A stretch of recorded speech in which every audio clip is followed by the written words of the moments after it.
Apenas tenían edad para atarse los zapatos, pero cometieron algunos de los crímenes más horribles de la historia y la ley decidió que merecían morir. Estos son los casos más impactantes de niños condenados a muerte, cuya inocencia encontró la silla eléctrica demasiado pronto.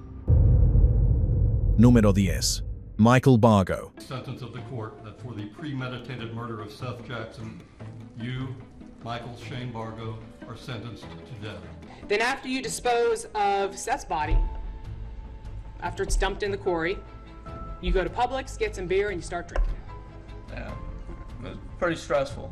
La sala del tribunal estaba tensa mientras todos esperaban la decisión del juez. Michael Bargo permanecía sentado a la mesa de la defensa, en silencio, con la mirada fija al frente. Era solo un niño, pero el delito por el que lo sentenciaban ocurrió cuando era mucho más joven, hacía 3 años. El caso había llamado la atención en toda Florida por su violencia y detalles. Prosecutors, they say there was bad blood between Seth Jackson and Michael Bargo, basically because they had eyes for the same girl. In fact, that girl is one of 4 people already serving life in prison for the murder of this 15. En 2011, la policía del condado de Marion comenzó la búsqueda de Seth Jackson, de 15 años, después de que su familia denunciara su desaparición. En cuestión de días, los investigadores descubrieron a un grupo de adolescentes que habían planeado su muerte. Michael Bargo fue identificado como quien lo planeó todo.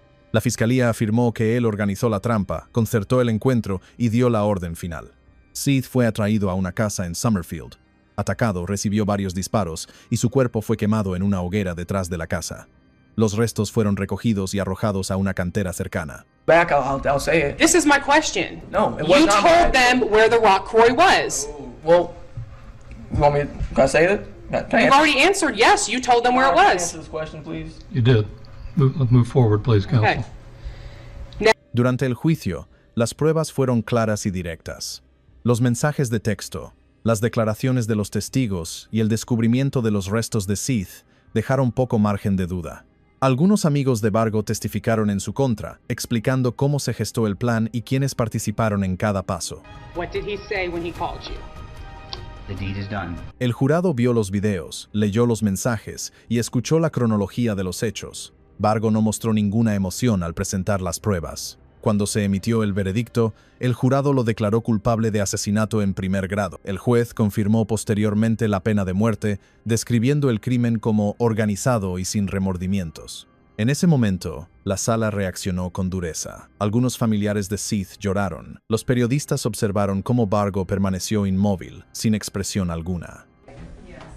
Brenda Franklin, is this your verdict? Yes. Taylor Pitter, is this your verdict? Yes. Evelyn Brown, is this your verdict? Yes. Michael Bargo se convirtió en la persona más joven condenada a muerte en Florida. Sus apelaciones han continuado durante años, pero la sentencia se mantiene. El caso sigue siendo uno de los ejemplos más inquietantes de asesinato planificado de un adolescente en la historia del estado. La gente todavía se pregunta cómo alguien tan joven pudo planear un asesinato con tanta precisión. Número 9. Krista Pike. Can I please have my mom before I go? Mr. Bates, please hold Miss Pike in the doctor. Please, let me just have my Tenía solo 18 años cuando las palabras del juez sellaron su destino. La mujer más joven condenada a muerte en Estados Unidos. Krista Gale Pike se encontraba en un tribunal de Tennessee en 1996, recién salida de la escuela secundaria, mientras el jurado emitía un veredicto que conmocionaría a la nación. Era culpable de asesinato en primer grado, y la sentencia era muerte por electrocución. La sala quedó en silencio, y por un breve instante, incluso Pike pareció comprender la gravedad de lo que acababa de suceder. It is therefore ordered that you shall be put to death by electrocution in the method prescribed by law, and that you shall be transferred to the custody of the warden. El caso comenzó meses antes en el Centro de Capacitación Job Corps en Knoxville, un programa destinado a dar una segunda oportunidad a los jóvenes. Pero para Colleen Slemmer, de 19 años, se convirtió en una trampa mortal. Pike, junto con su novio Tatterall Shipp y su amiga Shadola Peterson, atrajeron a Slemmer a una zona apartada cerca del campus de la Universidad de Tennessee. Lo que siguió no fue solo un asesinato, sino una sesión de tortura de 2 horas. Pike creía que Slemmer intentaba robarle a su novio. Impulsada por los celos y la rabia, talló un pentagrama en el pecho de Slemmer y conservó un trozo de su cráneo como recuerdo. Cuando la policía encontró los restos, Pike no mostró miedo. De hecho, presumió de ello ante otros. Campus, and I had every intention of fighting her.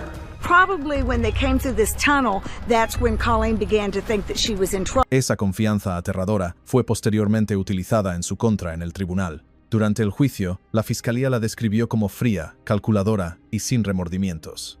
Las pruebas fueron abrumadoras: confesiones, testigos e incluso el fragmento de hueso que Pike guardaba en su bolsillo. Su defensa intentó argumentar inestabilidad mental, pero el jurado no lo creyó. Arrested, the first one they interviewed.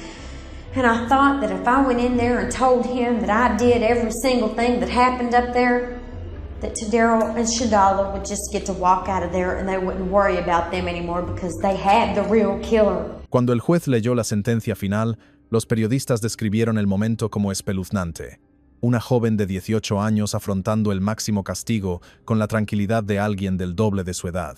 Años después, desde su celda en el corredor de la muerte para mujeres de Tennessee, Pike volvió a hacer noticia tras ser descubierta planeando matar a otra reclusa. Eso confirmó lo que muchos ya creían. No sentía remordimientos, solo rebeldía. Hoy en día, Krista Pike sigue siendo la mujer más joven condenada a muerte en la historia moderna de Estados Unidos. Número 8. Austin Myers. If you kill me, it won't fix anything. It won't bring Justin back. It's only gonna hurt more innocent people. En enero de 2014, un pequeño pueblo de Ohio se vio conmocionado por el asesinato de Justin Back, de 18 años. La investigación condujo rápidamente a la policía a dos sospechosos: Austin Myers, de 19 años, y su amigo Timothy Mosley, de 18. Ambos jóvenes fueron arrestados en cuestión de días, y lo que comenzó como un caso de robo pronto se convirtió en uno de los crímenes más perturbadores que el Estado había presenciado en años. Según los investigadores, Myers y Mosley planeaban robarle a Justin, amigo de Mosley. Creían que guardaba dinero y objetos de valor en su casa. La noche del 28 de enero, irrumpieron en la casa de Justin mientras sus padres no estaban. Cuando Justin los confrontó, el plan cambió de robo a asesinato. Lo apuñalaron varias veces y lo dejaron muerto en su propia casa. What did Austin say in response to these questions and statements that Justin Back is making as he's attempting to kill him? In the lines of, it's all right, it's almost over. Después, envolvieron su cuerpo en una manta y lo arrojaron cerca de un arroyo, con la esperanza de que nadie lo encontrara. La policía los localizó en cuestión de días, utilizando pruebas de la casa de Justin y sus propios mensajes de texto. Ambos confesaron, pero sus declaraciones eran contradictorias porque cada uno intentó culpar al otro. La fiscalía reveló posteriormente que Myers había planeado el ataque con antelación, anotando los detalles y los pasos a seguir. Esas pruebas convirtieron el caso de un robo fallido en un asesinato planificado. A garrote or choke wire is a close-in weapon. It's very personal. You have to surprise your victim from behind, slip it over his head, around his neck, with force. Al comenzar el juicio, la sala estaba repleta de familiares. La fiscalía describió a Myers como el cerebro que indujo a Mosley a cometer el asesinato. La defensa argumentó que Myers nunca empuñó el cuchillo y que no debería ser condenado a muerte. Sin embargo, el jurado decidió lo contrario. You heard about the plea agreement, contract. Timmy has a reason to save his own skin at this point. Tras días de testimonios y pruebas emotivos, Myers fue declarado culpable de homicidio agravado y condenado a muerte. En 2014, con tan solo 19 años, Austin Myers se convirtió en la persona más joven condenada a muerte en Ohio. Mosley, quien había cooperado con las autoridades, recibió cadena perpetua. Myers apenas reaccionó al leerse el veredicto, mientras sus padres lloraban en silencio.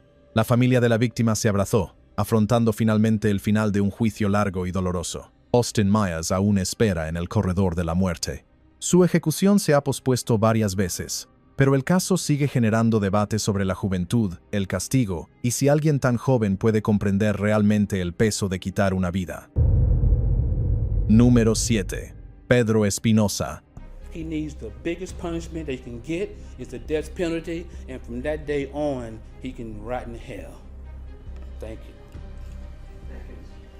El 2 de marzo de 2008, Los Ángeles fue testigo de un crimen que desató la indignación nacional. Esa noche, alrededor de las 8:30 p.m., Jamil Shaw, de 17 años, regresaba a casa caminando después de visitar a unos amigos. Estaba a solo unos pasos de la puerta principal cuando Pedro Espinoza, de 19 años y conocido pandillero, se le acercó. Espinoza había salido de la cárcel del condado de Los Ángeles menos de 24 horas antes. Sin mediar palabra, sacó una pistola y le disparó a Shaw 2 veces, una en el estómago y otra en la cabeza. El joven atleta se desplomó en la acera, muriendo a pocos metros de su casa. Para el 3 de marzo, los detectives ya estaban reconstruyendo lo sucedido. Testigos declararon a la policía haber visto a un hombre que coincidía con la descripción de Espinoza huyendo del lugar de los hechos. La evidencia balística y los vínculos con pandillas llevaron rápidamente a los investigadores hasta él. En cuestión de días, Espinoza fue arrestado y acusado de asesinato en primer grado. Lo que más conmocionó al público no fue solo la brutalidad del crimen, sino el momento en que se cometió. Espinoza había sido liberado el día anterior, a pesar de su historial de violencia y su afiliación a pandillas. La gente exigía respuestas. En abril de 2008, el funeral de Jamil Shaw atrajo a multitudes de dolientes, líderes comunitarios y periodistas. Arrested, never been suspended from school. 3-time MVP. He played football for 3 years straight. 3 times MVP, Player of the Year. Sus padres se presentaron ante las cámaras exigiendo justicia. Shaw había sido un destacado jugador de fútbol americano, con ofertas de becas universitarias, mientras que Espinoza era un inmigrante indocumentado y reincidente. El caso desató un debate nacional sobre la violencia de pandillas, la política migratoria y la incapacidad del sistema judicial para proteger vidas inocentes.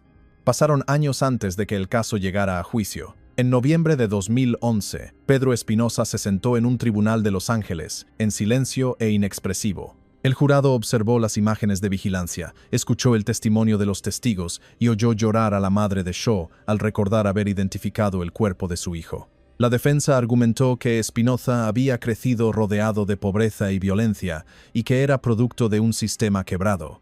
Pero la fiscalía insistió en que no se trató de un acto impulsivo, sino de un asesinato al estilo de una ejecución, llevado a cabo para ganarse el respeto de las pandillas.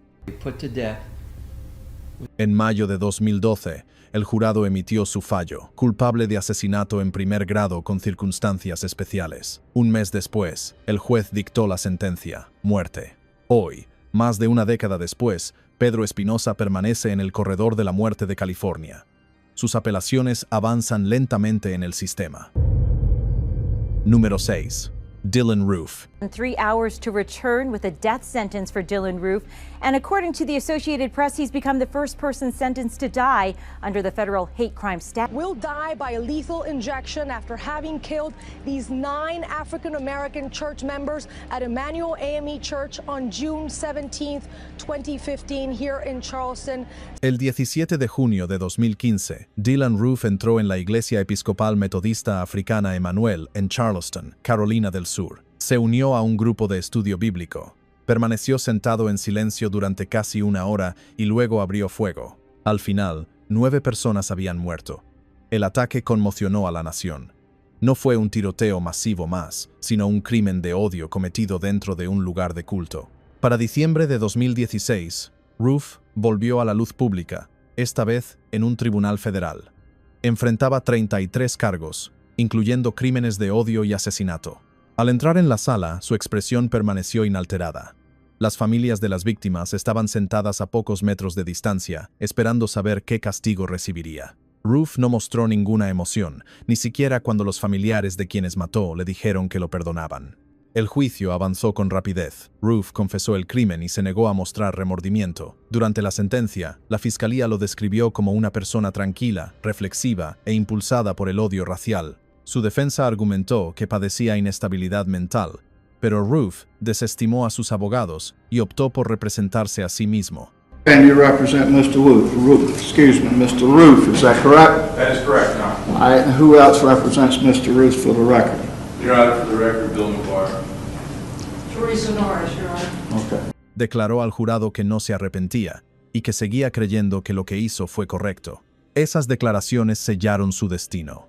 En enero de 2017, tras solo unas horas de debate, el jurado emitió su fallo, la pena de muerte. Con tan solo 22 años, Dylann Roof se convirtió en la persona más joven en la historia moderna de Estados Unidos en recibir una sentencia de muerte federal por un delito de odio. Hoy, Roof se encuentra en el corredor de la muerte federal en Terre Haute, Indiana.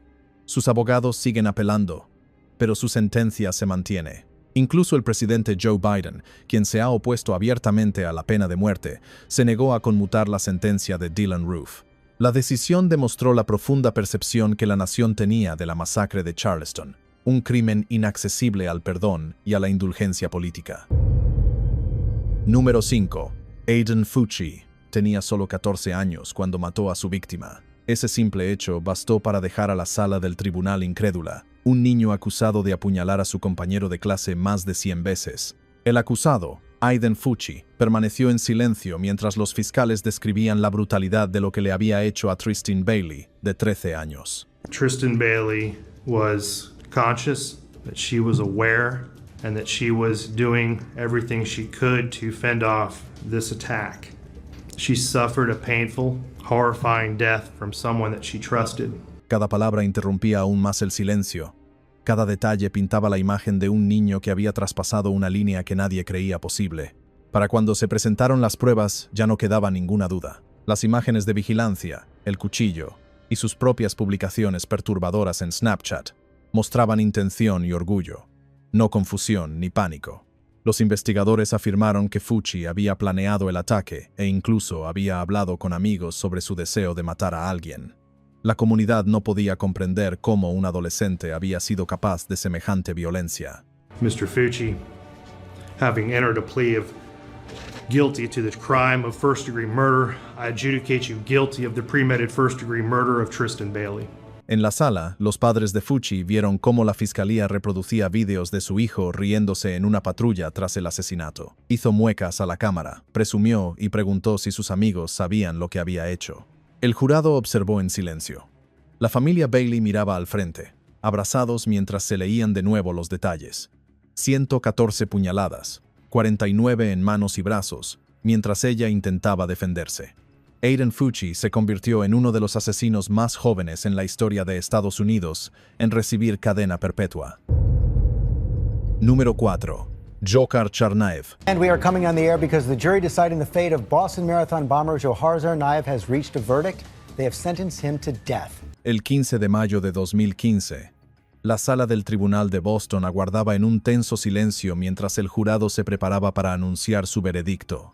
Dzhokhar Tsarnaev, de tan solo 21 años, permanecía en silencio junto a sus abogados. Era el responsable del atentado con bombas en la maratón de Boston de 2013.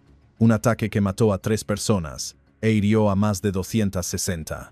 Cuando se leyeron en voz alta las palabras pena de muerte, no mostró ninguna reacción. El juez confirmó la decisión que convirtió a Tsarnaev en la persona más joven condenada a muerte en la historia moderna de Estados Unidos. 2 años antes, el 15 de abril de 2013, Tsarnaev y su hermano mayor, Tamerlan, colocaron 2 bombas caseras cerca de la meta del maratón. Las 2 explosiones arrasaron a la multitud en cuestión de segundos, convirtiendo un día de celebración en uno de horror. Boston entró en confinamiento. Los hospitales se llenaron de víctimas y las calles de la ciudad se vaciaron mientras miles de policías buscaban a los hermanos. Durante su huida, asesinaron a un policía, secuestraron un coche e intercambiaron disparos con las fuerzas del orden. Tamerlan murió durante el tiroteo, mientras que Dzhokhar escapó y se escondió en un bote en un patio trasero. Fue capturado al día siguiente, sangrando y apenas consciente. Actually, an unarmed 19-year-old curled up and bleeding in the back of a boat. Durante el juicio, la fiscalía presentó a Tsarnaev como un asesino deliberado e implacable que sabía exactamente lo que hacía. Mostraron fotos de las consecuencias del atentado y presentaron un mensaje que había escrito dentro del barco, donde culpaba a Estados Unidos de las muertes de musulmanes en el extranjero. Su defensa admitió su participación, pero argumentó que su hermano mayor lo presionó e influyó. El jurado discrepó. Las pruebas, las bombas, las víctimas y la planificación deliberada contradecían cualquier afirmación de que hubiera actuado bajo coacción. Curiosamente, algunos supervivientes se opusieron públicamente a la pena de muerte, diciendo que otra ejecución no les traería paz. Años después, el caso de Dzhokhar Tsarnaev sigue en apelación, y su nombre aún divide la opinión en todo el país. Tenía solo 19 años cuando cometió un acto que conmocionó al mundo. Número 3. Mackenzie Shirilla. The court, having had count 2 tried to it pursuant to waiver, finds its defendant Mackenzie Shirilla guilty of murder to wit Davion Flanagan in violation of Ohio Revised Code section. El 31 de julio de 2022, un tranquilo suburbio de Ohio se despertó con el sonido de sirenas y escombros que no parecían un accidente. Un Toyota Camry destrozado estaba aplastado contra un muro de ladrillos en Strongsville. Dentro había 3 adolescentes. 2 estaban muertos. Uno, Mackenzie Shirilla, de 19 años, estaba vivo.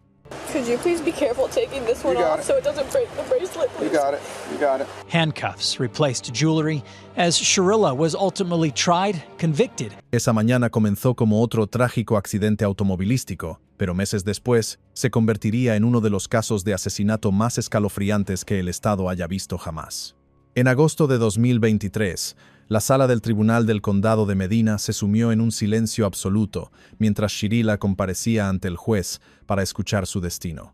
Su rostro estaba pálido, sus manos temblaban levemente, pero su expresión permanecía distante. Las palabras de la jueza Nancy Margaret Russo resonaron con firmeza: cadena perpetua por el asesinato deliberado de su novio, Dominic Russo, de 20 años, y su amigo, Davion Flanagan, de 19. 20-year-old Dominic Russo and friend 19-year-old Davion Flanagan. Sin posibilidad de libertad condicional durante 15 años. La sala no estalló. Simplemente permaneció allí, atónita. El caso conmocionó incluso a los fiscales más experimentados. Las imágenes de un negocio cercano mostraban el coche de Shirilla acelerando directamente contra la pared de ladrillos a más de 160 kilómetros por hora. No había señales de frenado ni intentos de giro. Los datos de la caja negra del coche lo confirmaron. Había pisado a fondo el acelerador hasta el último segundo.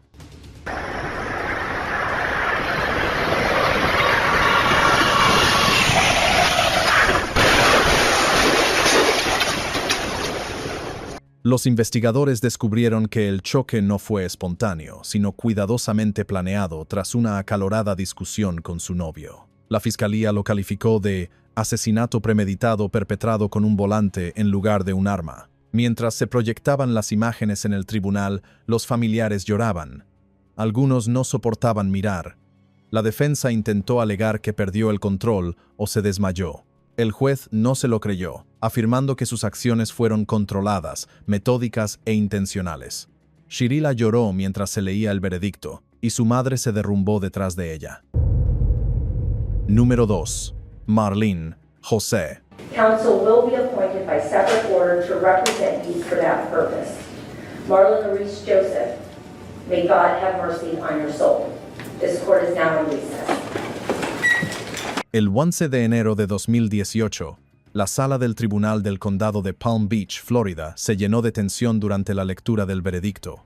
Marlene Joseph, de 28 años, permaneció sentado impasible, con la mirada fija al frente, mientras el juez anunciaba su sentencia: muerte. A su alrededor se escucharon suspiros silenciosos en la sala.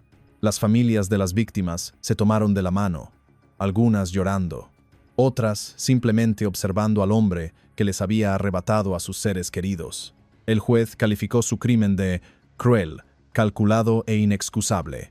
En ese momento, Joseph se convirtió en una de las personas más jóvenes del país en enfrentar una sentencia de muerte por un doble asesinato que dejó atónitos incluso a los detectives más curtidos. When police say her son shot and killed Kalada and her 11-year-old daughter, Kyra. I just want justice for my girlfriend and her daughter. He's my son and I love him, but... Los asesinatos ocurrieron pocos días después de la Navidad de 2017. La policía afirmó que Joseph disparó y mató a Kalada Crowell, de 36 años, y a su hija de 11, Kyra, dentro de su casa en West Palm Beach. Los detalles fueron brutales. Los investigadores testificaron que Joseph primero disparó a Crowell, la madre de su novia, y luego persiguió a la joven afuera mientras intentaba escapar. Le disparó varias veces. Los testigos dijeron que ella suplicaba por su vida. Ambas murieron en el acto. El motivo fue tan absurdo como el crimen. Joseph estaba enojado porque la mujer lo había confrontado por maltratar a su hija. Tras los asesinatos, huyó del estado. lo que desencadenó una búsqueda de una semana que terminó cuando los alguaciles estadounidenses lo encontraron escondido en Lake Worth. This video you'll see only on 5, police escorting Marlon Joseph, the man accused of murdering a West Palm Beach mother and daughter. Durante el juicio, la fiscalía lo describió como una persona fría e implacable. Dijeron que planeó el ataque, recargó su arma y no dejó lugar a dudas sobre su intención de matar. El jurado tardó menos de 2 horas en condenarlo por 2 cargos de asesinato en primer grado. Cuando se anunció la pena de muerte, un miembro del jurado declaró posteriormente que no había otra opción. En el tribunal, los familiares de Crowell hablaron entre lágrimas, calificando los asesinatos de pura maldad. Joseph permaneció inmóvil, sin mostrar emoción alguna, mientras el juez leía sus últimas palabras. Por sus crímenes, está condenado a muerte. Afuera, los periodistas preguntaban si realmente se había hecho justicia. Número 1. Alec McKinney y Devon Erickson.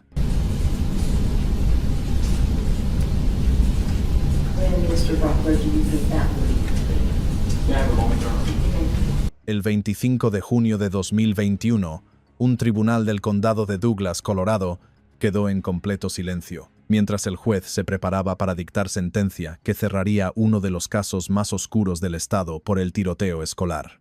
Alec McKinney, que entonces tenía tan solo 18 años, estaba sentado junto a su coacusado, Devon Erickson. Ambos vestían uniformes de prisión y permanecían impasibles.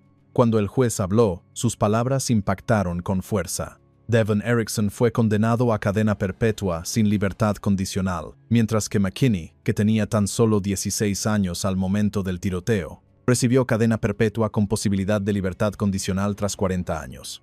La reacción en la sala fue tensa. Las familias de las víctimas rompieron a llorar, algunas moviendo la cabeza en silencio. El crimen se remonta al 7 de mayo de 2019, cuando 2 adolescentes entraron a la escuela STEM Highlands Ranch, armados con pistolas, y abrieron fuego contra sus compañeros. El ataque mató a Kendrick Castillo, de 18 años, quien murió al intentar derribar a Erickson e hirió a otras 8 personas. La escena de ese día fue descrita como un caos. Estudiantes escondidos bajo los escritorios, profesores bloqueando las puertas y disparos resonando en los pasillos. Los investigadores afirmaron que ambos tiradores habían planeado el ataque durante semanas, apuntando a estudiantes específicos e incluso grabando videos en los que hablaban de su deseo de hacer historia. Durante el juicio, la fiscalía detalló cómo McKinney y Erickson tomaron las armas de sus padres, entraron a la escuela por una puerta lateral y comenzaron a disparar dentro de un aula, donde decenas de estudiantes estaban atrapados. McKinney, el menor de los dos, testificó que padecía problemas de salud mental y que había sido manipulado por Erickson. Sin embargo, las pruebas demostraron que había estado profundamente involucrado en la planificación del ataque. La fiscalía lo calificó de acto frío y deliberado, con el objetivo de causar el máximo daño. I believe we share equal responsibility for everything that happened. Why? No one tried to stop anyone. No one forced anyone into this. We were both mutually agreeing. Al finalizar la sentencia, los padres de Kendrick Castillo dieron declaraciones emotivas, afirmando que la valentía de su hijo salvó innumerables vidas. El juez coincidió y calificó a Castillo de héroe. Ambos tiradores miraban al frente, sin mostrar apenas emoción. El caso provocó indignación nacional, no solo por la violencia, sino también por la edad de los responsables.